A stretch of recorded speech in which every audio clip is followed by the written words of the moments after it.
कैसे हैं आप लोग। आशा करता हूं कि आप लोग बहुत बढ़िया होंगे। तो आज आपको जो है बिहार बोर्ड के छात्रों के लिए जो है सो वर्णिका का सबसे लास्ट चैप्टर 5 होने वाला है और हो भी रहा है। ये कहानी जो है, कहानी इस चैप्टर का नाम है आपका धरती कब तक घूमेगी, और इनके लेखक का जो नाम है वो राजस्थानी लेखक हैं साबर दैया। इनके लेखक का नाम है साबर दैया। ये कहानी कहाँ की है? राजस्थान की है। वहाँ एक सीता नाम की जो है महिला थी और उनके 3 पुत्र थे, कैलाश, बिरजू, नारायण। और ये तीनों बेटे शादीशुदा थे और अधिक उम्र हो जाने के कारण सीता को, अब उसके पति नहीं थे। आपको पता होना चाहिए कि इसमें माँ और बेटे का जो है सो कहानी बताया गया है कि बेटे का क्या फर्ज बनता है और माँ का क्या फर्ज बनता है। आप ध्यान से समझिएगा कि जिसका पति नहीं हो और उसका 3 बेटा हो और तीनों बेटा पारा पारी लगा करके अपनी माँ को खाना देता हो और ताना कसी और डेली झगड़ा करता हो, बताइए वैसे ऐसे बेटे को क्या करना चाहिए? उसको चुल्लू भर पानी में डूब के मर जाना चाहिए। उसे वो दिन याद आना चाहिए कि जब माँ अपने बच्चों को 9 महीने पेट में रखती है, उसका 1 मिनट 1 सेकेंड भी वो बेटा कभी हक अदा नहीं कर पाएगा। ये कहानी के माध्यम से साबर दैया दुनिया को ये प्रकाशित करना चाहते हैं कि प्रेम माँ बेटे का एक अनमोल होता है और उसमें तार तार करने वाला उसका औलाद जब उसको ये कहे कि 1 महीना तुम मेरे यहाँ खाओ, 1 महीना यहाँ उसके यहाँ खाओ, और जब उससे परेशान हो जाए तो बोले तुम 50-50 रुपये ले लो, अपना खाना बनाओ। अब समझिए कि महिलाएं, वो बूढ़ी महिला वो कैसे 50-50 रुपया लेकर के वो खाना बनाती। उस उम्र में वो बैठ के खाने वाली उम्र था, वो उसको अपने से करने के लिए कहा गया। ये भी भारी उनके बच्चों पर पड़ा। शर्म की बात है। मैं तो डायरेक्ट बोलूँगा कि बेटा हो तो अच्छा हो, वरना बिना बेटा ही अच्छा हो। औलाद हो तो अच्छा हो, जिससे संसार सब चीज़ नाम रोशन हो। अगर औलाद कपूत निकल जाए तो बिना औलाद ही बेहतर है।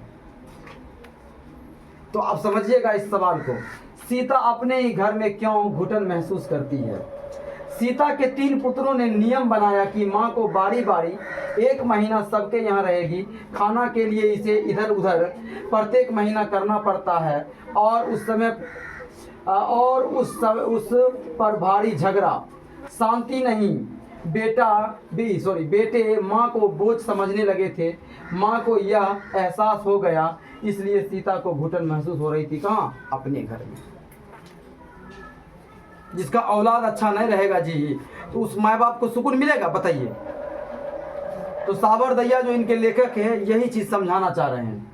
अगला सवाल है कि पाली बदलने पर अपनी दादी माँ के खाने को लेकर बच्चे खुश होते हैं, जबकि उनके माता पिता नाखुश। ओह देखो, पाली मतलब क्या? 1 महीना मेरे यहाँ पुर गया था, दूसरे बेटा यहाँ वो जाएगी, तो दूसरे बेटा यहाँ जब जाने वाले रहेगी तो बच्चों को पता है कि दादी आएगी, बच्चों को खुशी हो रहा है, लेकिन बच्चों को उस दादी के बेटों को खुशी नहीं हो रहा है। सवाल है, पिता नाखुश, बच्चे की खुशी और माता पिता की नाखुशी के कारणों पर विचार करें।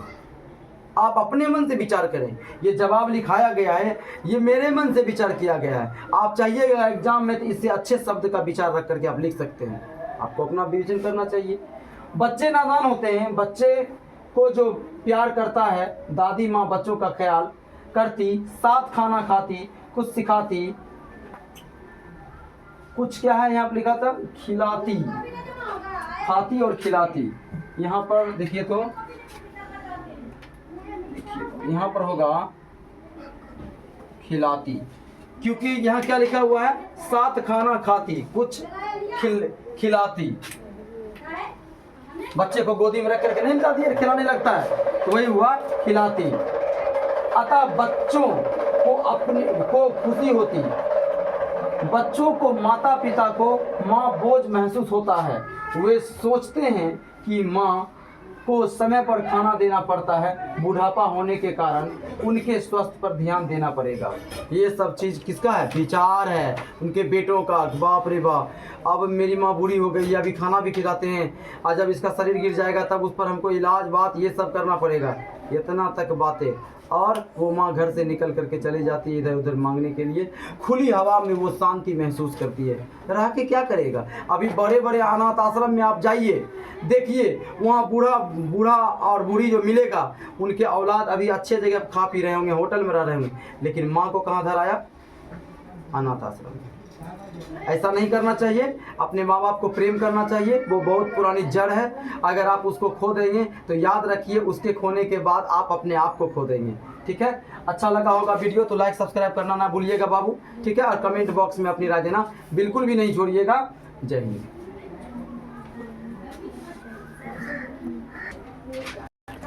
हाँ, ध्यान दीजिएगा, फिर से क्वेश्चन आपके लिए लेकर आए हैं। इस बार का सवाल देखिए कितना है, अगर ध्यान समझिएगा तो आपको, आप लोगों का आंख से आंसू छलक जाएगा। एक दर्द को देखिएगा। इस समय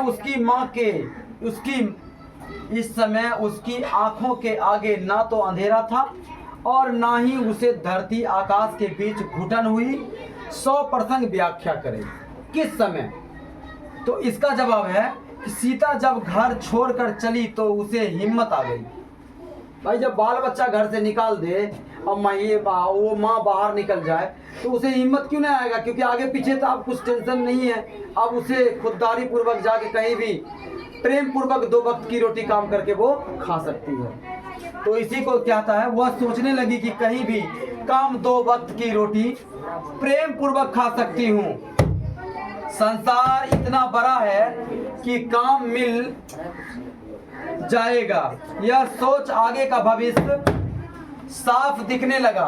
मोह माया खत्म हो गया, घर की घुटन से आजाद हो गई। ठीक है, तो ये जवाब था इसका 3 लाइन 4 लाइन का, जो एक माँ का दुख दर्द है अपने बेटा को घर छोड़ने के वक्त। अगला सवाल है, सीता का चरित्र चित्रण करें। तो भाई इसके बारे में आप अच्छा बात लिख दीजिए। सीता सहनशील औरत है, सीता में हिम्मत है, सीता को बच्चों से लगाव है, वह बच्चों को बहुत प्यार करती है, बच्चों को किस प्रकार रखना चाहिए वह जानती है, वह अपने बेटों से कभी अपनी इच्छा जाहिर नहीं करती है, शांत स्वभाव की औरत है, झगड़ा पसंद नहीं है, मान मर्यादा के साथ रहने वाली औरत है, भिखारिन वाली जिंदगी नहीं जीना चाहती है, घुल मिलकर साथ रहने वाली औरत है, अपने पति को चाहने वाली औरत है। चरित्र चित्रण यानी वो किस चरित्र की थी, तूने उसको बता दिया उसकी बड़ाई करके कि उसको पति को प्रेम करने वाली थी, बच्चों से प्रेम करने वाली थी, ना बेटा से ना पुतों से। ठीक है, और ये मान मर्यादा के अंदर रहने वाली औरत थी, भिखारन वाली जिंदगी जीने वाली ये औरत नहीं थी। अरे बाल बच्चा जब कह दे, 3 बेटा था ना जी, कैलाश, बिरजू और नारायण। तो ये कहानी कहाँ का है? राजस्थानी कहानी है। और इसका लेखक का नाम क्या है? कौन दहिया है?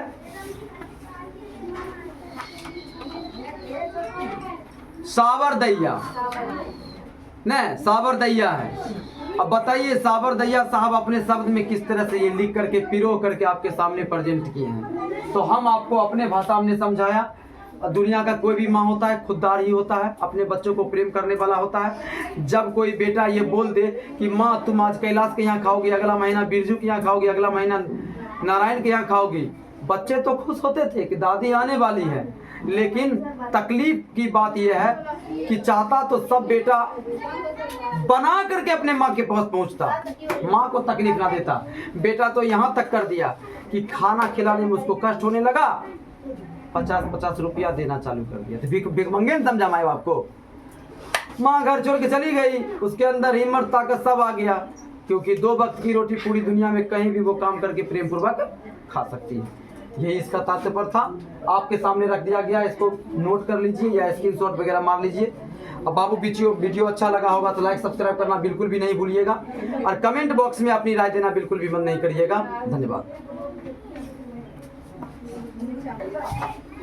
देखिएगा, ये ऐसे सवाल बहुत ज्यादा इंपॉर्टेंट होते हैं। इस चैप्टर का लास्ट सवाल है, कहानी के शीर्षक की सार्थकता स्पष्ट करें। 2 लाइन पढ़ लीजिए। कहानी का शीर्षक है धरती कब तक घूमेगी। मतलब कि धरती पर बूढ़ी औरत माँ को बेटा और बहू घर का बेकार सदस्य कब तक समझते रहेंगे।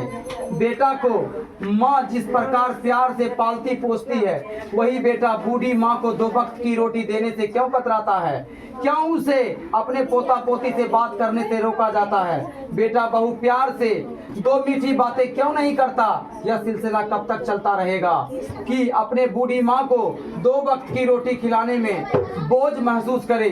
इस कहानी के शीर्षक में सार्थकता है। बाबू, ये बात दिमाग में पटा लीजिए कि बेटा को जिस तरह से माँ बचपन में उसको पालती पोसती है, उसी तरह से जब माँ बाप बूढ़ा हो जाए तो बेटा का भी फर्ज बनता है। उसके तरह तो नहीं पाल पाएगा, लेकिन करने का कोशिश हर हमेशा करना चाहिए।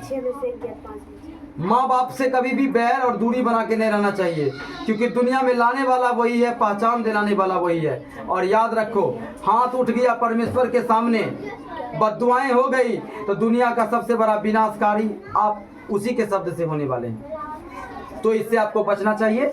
और ये लास्ट सवाल था, आप स्क्रीनशॉट वगैरह मार लीजिए, इसको याद कर लीजिए। आने वाले 2026 में इसका जो है 100 सवाल ऐसे ऐसे पूछे जाएंगे। धन्यवाद।